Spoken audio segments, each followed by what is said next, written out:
So long time no see. I thought we would do a little bit of a catch up and just chat about what's been going on. Mainly the focus of this video is gonna be Project Pyro because I just got a 5-page edit letter from my agent with my first round of developmental edits. I want to talk about the 75 challenge though for a hot second because since it ended, I did a little cool down challenge in September where I was not forcing myself to hit the same habits that I was hitting daily or weekly like I was in the summer, but I was you know, just tracking to see if I kept up with the challenge when there was no pressure. The answer is no.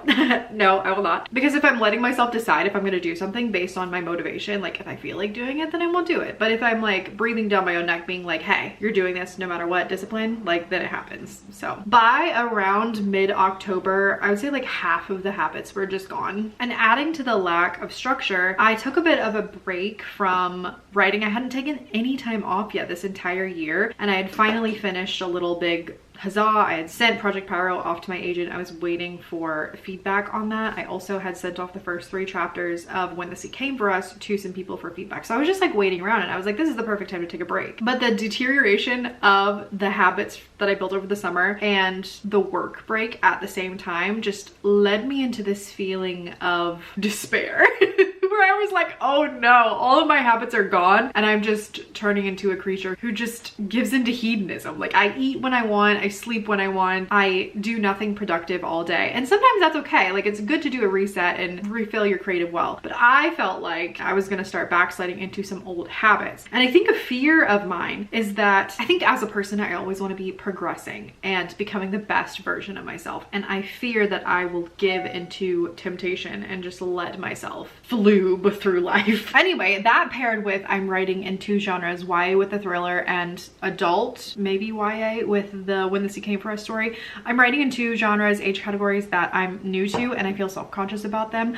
Also adding in the fact that I am decreasing my anxiety meds. Like I'm trying to see if I can like handle, you know, being an all raw girly. I just feel like there's a lot going on, a lot of change, and I'm feeling very uncomfortable with it all. And as we have seen through the 75 challenge, I am so uncomfortable with change. And you're probably like, Lens, why are you getting off your meds? You seem like you're crashing out. I mean, maybe. So anyways, I thought I would just film my mental health crisis. I'm not really in a crisis. I'm being very dramatic right now. In general, I feel really happy. It's just all of this is happening and I just got an edit letter, and I typically feel really crappy when I get an edit letter, just in general. It doesn't matter if it's from my agent, my editor, like a friend doing a beta read. I just get an edit letter and I'm like, what do you mean I didn't write a perfect book? Oh my gosh, do you hate me? Do you want to break up with me? But anyways, my thought was that we would go over the edit letter. I would like to pick a couple colors of highlighters, and I think I'm gonna go through this. And what I'm gonna do is analyze the edit letter, break it down a bit, and for every color, I'm gonna have it mean a different thing. For example, I wanna highlight things that were complimentary in the edit letter, so when I get really down about myself, I like, oh yeah, no, she does like it, and she does still want to continue representing me. I want a color for things that I agree with and I know that I can change. Like I feel like I sent this to her knowing that this needed work and that this should be a pretty easy thing to brainstorm because I was already thinking on it. I want another highlight color for things that I maybe am a little stumped on that are going to take a bit more rumination, maybe even something I can toss back to my critique partner. Anyway, I think, yeah, so I'm going to need a couple different colors, and I think I'm going to get in there and start analyzing this baby.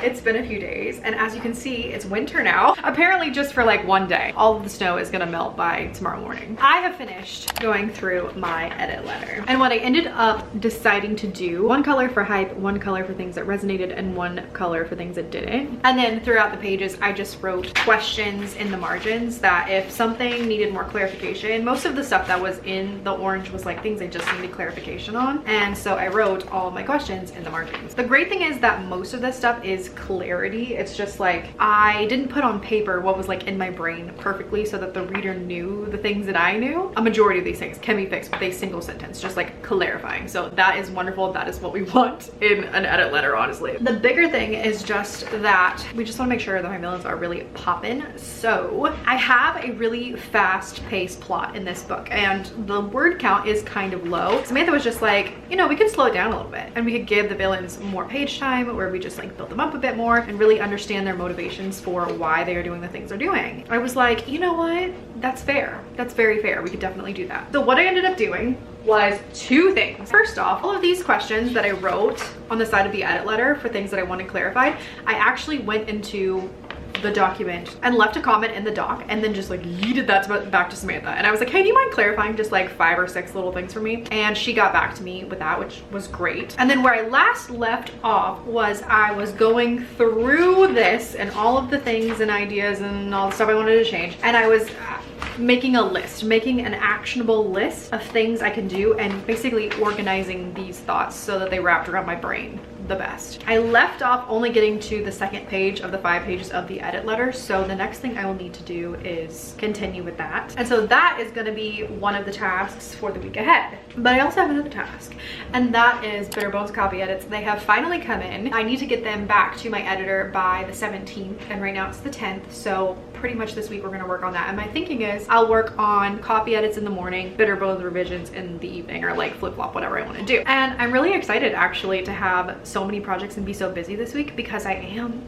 going on a little like writer retreat with some of my friends. We're getting a little house and we're just gonna hold up. It's gonna be kind of chilly, as you can see. It's gonna be wintry the first day at least, and we're just all gonna get together and we're gonna write and drink hot cocoa and like eat soups hopefully and just have a great time. So I'm gonna take you with me. And goals for the retreat, I'm not really sure. I mean, obviously copy edits need to be done by the time I come home, but Project Pyro revision wise, I would like to be into the revisions at least. I don't want to say I'd like to be done with it because I don't think that's realistic, but I would like to maybe at least have everything brainstormed. Any little scenes or conversations or moments that I want to add into the book, I would like to have those brainstormed and know where they're going. And depending on how my productivity and time goes, I might spend a little bit of time on When This He Came For Us. I want to play like a spaghetti at the wall game with all the girlies there and just be like, hey, help me brainstorm what's going on with the gods, their machinations. Because my idea is for When This He Came For Us, which is right now it's a YA dark fantasy, it might be adult, we'll see how it goes. I'm turning it into a romantasy, and the idea right now is that in the world people bond to gods kind of like paladins or clerics in D&D, where it's like, you know, you bond with this god, you give them servitude and they give you some powers back. And in this first book I really want my main crew of characters to think that they are using these gods for their powers and that they have all the cards, but really over the span of the series you learn that the gods have been playing like 4D chess while everybody else is playing checkers. But I don't know what the chess game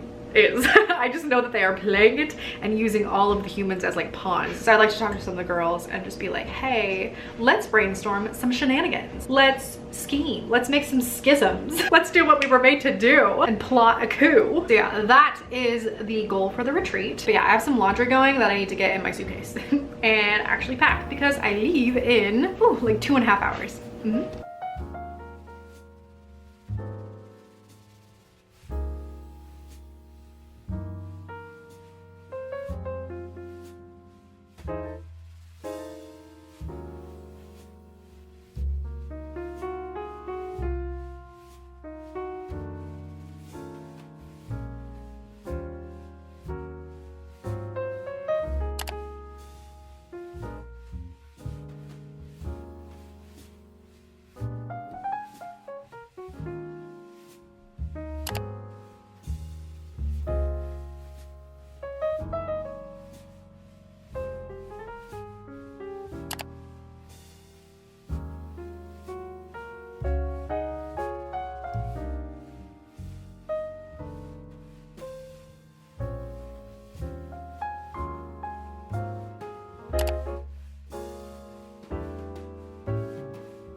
Let's go.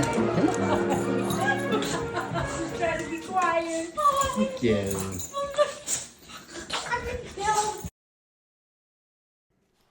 Hi, Dean. Oh goodness, I know you're a child star. Hello everyone, I am now home as you can see, and I apologize for the lighting. I know it's kind of terrible, but it's definitely fall out there. First of all, it's been a little bit. How long have I been home for? What is today? It's the 25th. I came home on the 16th, so a week and a half ago. Halfway through the writing retreat, it was my next dose drop down in my weaning off of my SSRIs, and I must say I am definitely starting to feel it. Not emotionally, but definitely physically.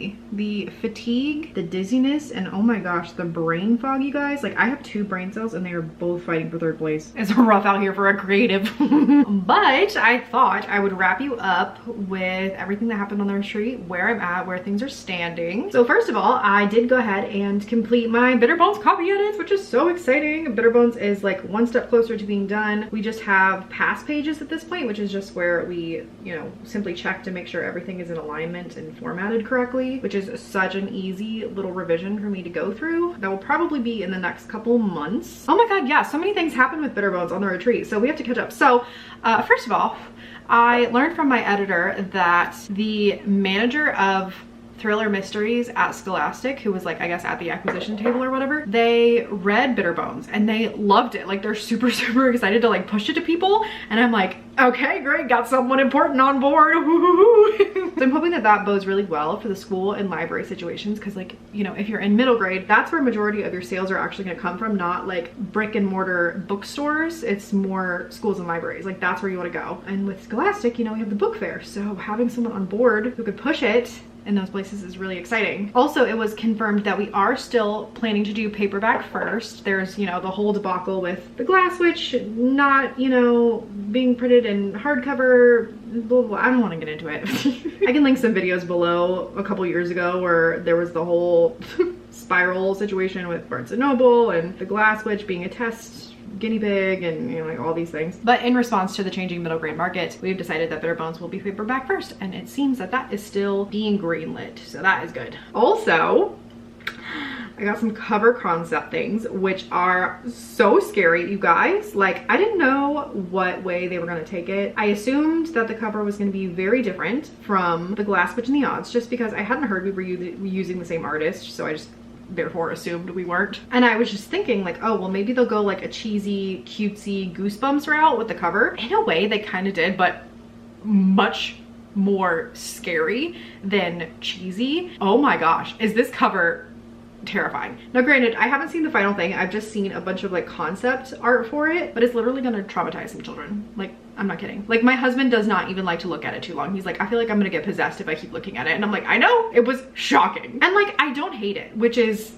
the goal of covers, right? In traditional publishing, I feel like, you know, I have been so lucky that my publisher has always wanted my inputs, asked for my opinions on things, but that's not always the case with traditional publishing. So I've had just a really great go of it. But in the end, you know, it is the marketing team's say, because they know what sells and they're gonna do what they wanna do. And that's kind of what I've always wanted with traditional publishing. I'm like, as long as I don't hate the cover, I am happy. And I've worked out so well so far with the Glass Witch and the Odds, because they're incredible covers. And this Bitter Bones one, the idea they have, like, I also am like on board. So I'm like, this is so great. Now let's chat about Project Pyro and what I've got done with that. I feel like I got a good amount of things done. I think by the time that I made my list of everything I wanted to revise, there was like 17 things I needed to go through, all spanning from just like single sentence fixes to perhaps adding entire scenes into the book. And I think I got like 6 out of the 17 done. But as I was going through them, I realized that most of them were going to be things that, like, I needed to actually reread the novel and get reacquainted with it, because I have been in Bitter Bones world, and when not in that world, I've been in When the Sea Came for Us world. So I just need to get back into the story and like just know my own beats, feel my own voice, to be able to better keep out an eye for the places that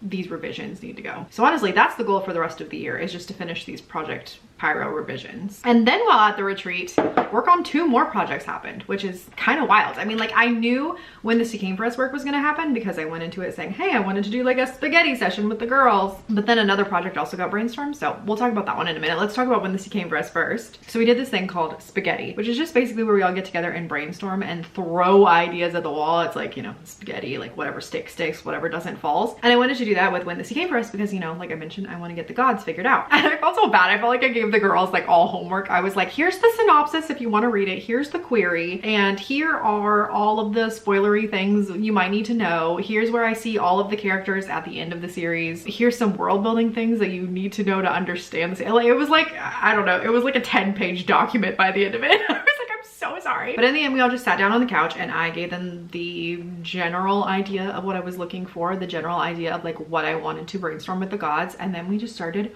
rolling out ideas. It was so wonderful, you guys. Like, there were so many times during this and the other spaghetti session we did where I would just have like full body chills. Like, someone would say something and it would just click into the story so perfectly. Like, there's no words to describe the capturing of that elusive, flighty group creativity thing, right? Like, it was so wonderful. And by the end of it, I had a good idea of what I wanted to do with the gods, how my pantheon was going to look. And from there, the rest of the week, I was able to work out a creation myth for the human version of the religion. Because basically what I have going on in the story is that I've got one pantheon, the Marrows and the humans both worship the same pantheon, but they have split in their beliefs, kind of like, I don't know, Islam, Christianity, Judaism, like all of it. Just, it's like the same core vibe, but different ways of worship. That's what we have here. And I ended up brainstorming and having an entire creation myth for like how the humans think that they came to be and how the Marrows came to be. And it's going to be so interesting to later brainstorm how that conflicts with what the Marrows think, and then conflicts with both of them the actual thing that's happening, the actual creation, the actual pantheon, like who's good, who's bad, blah blah blah. Anyway, so fun, so fun. And then we did another brainstorming session and it was accidental. Like, we weren't even meaning to do it. In fact, it was on the last night. Most of the girls had already left and I don't even really remember how it came up. I think someone asked me about like if I had an option for Scholastic, another middle grade book or anything like that. I don't even know. I don't know what it was, but I remember being like, oh yeah, I have like maybe 3 pages of a document for an outline, just like general ideas, premise, you know, whatever, of what I'd like to play with. And of course they were like, yeah, we want to hear. So when I read them, what I had, then again, that elusive lightning in a bottle, flighty temptress creativity came down and we had an accidental 3-hour spaghetti session with this book. I talked a little bit about this project in some of my 75 challenge vlogs or wrap-ups or things like that, because that was when I was kind of toying with it a little bit. It was over the summer, but it's basically another upper middle grade that I'm kind of pitching as like John Mars, like the thrillery aspect, the twisty aspect of John Mars books meets like The Sims 3 pets.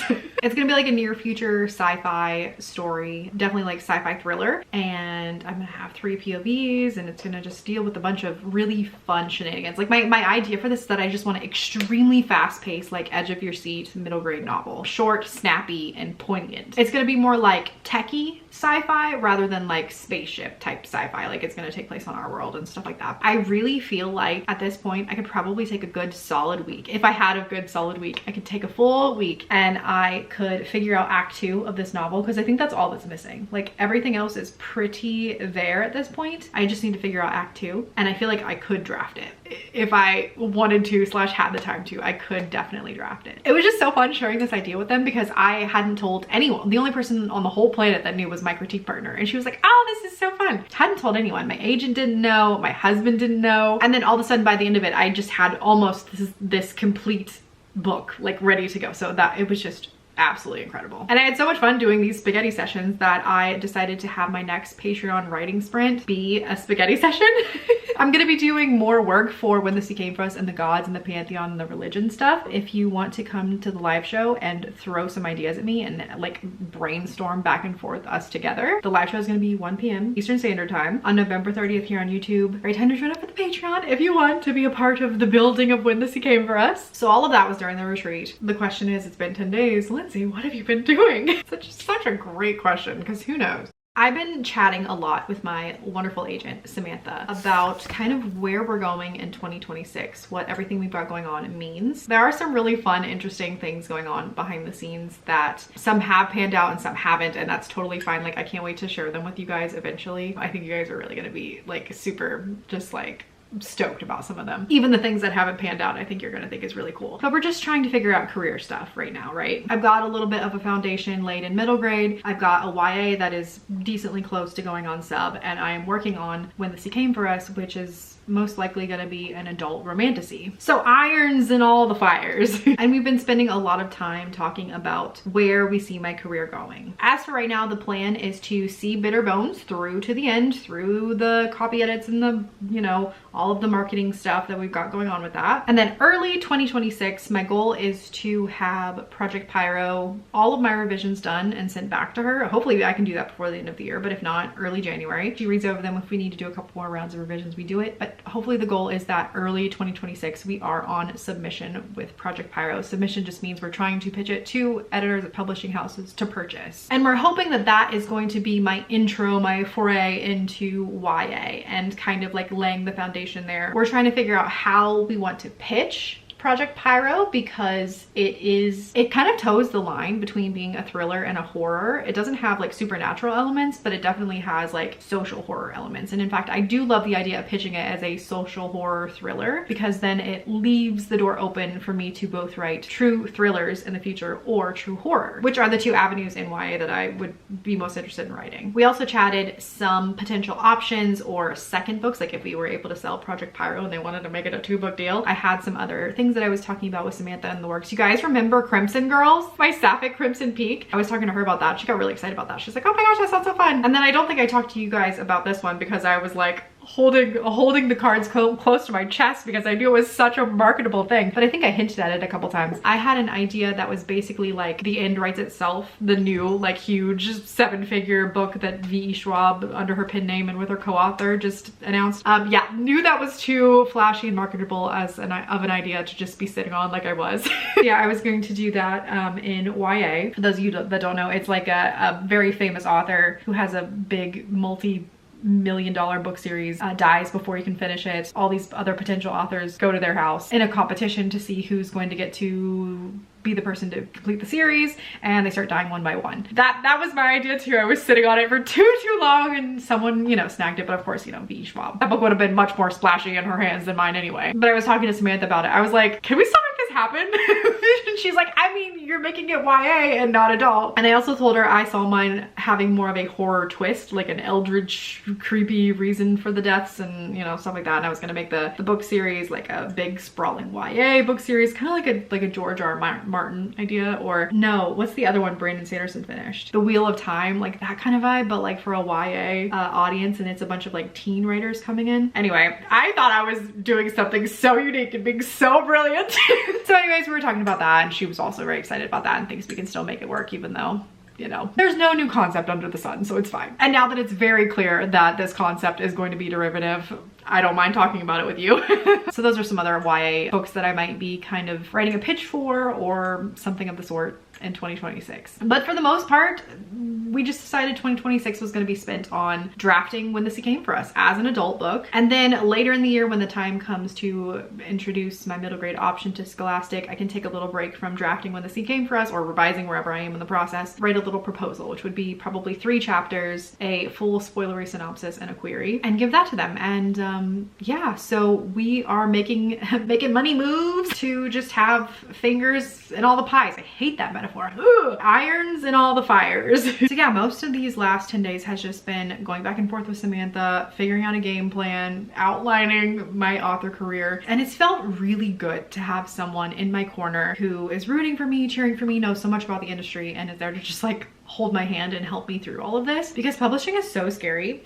It's so vast. There's just so much about the process that I don't know, don't understand. And yeah, having someone who does is so great. And for those of you that are wanting something similar, that are like maybe thinking about trying to crack into the industry or looking for an agent or things like that, might I suggest to you the How to Get a Publishing Deal class that I just took. They're going to be agents and editors from houses you know and who have worked on books you love and recognize that will be live chatting about how Trad Pub works, what agents are currently looking for, and how indie presses fit into the current landscape. I wasn't able to make the conference live because I was at my writing retreat, but the great thing was that they had replays available, and the replay is still available today. So if you sign up, it's just like you were there live. As I mentioned before, I was so excited for the Kate Seaman panel because she is the UK editor for the Vera Wong's Unsolicited Guide for Murderers, which is one of my truly favorite books of all time. Like, I love a good, strong, voicey voice. Her panel was all about going behind the scenes with an acquiring editor. And so knowing what I know and love about Vera Wong's, and then like hearing her talk about all of the behind the scenes stuff, was just so interesting. One of my favorite parts of that discussion in general was when she was talking about when she's reading a submission and she knows it's something that she really wants to offer on. One of the ways she knows is that she will accidentally, like in the back of her mind, start coming up with an idea for like cover schemes to tell the editors, and like pictures and mood boards and stuff like that. I'm like, oh my gosh, that's such a fun little tidbit to get to know. But she also talks about rejections and some of the reasons why editors will reject a novel, even if they think it's really great and it can actually sell and make a big splash, why they personally say no,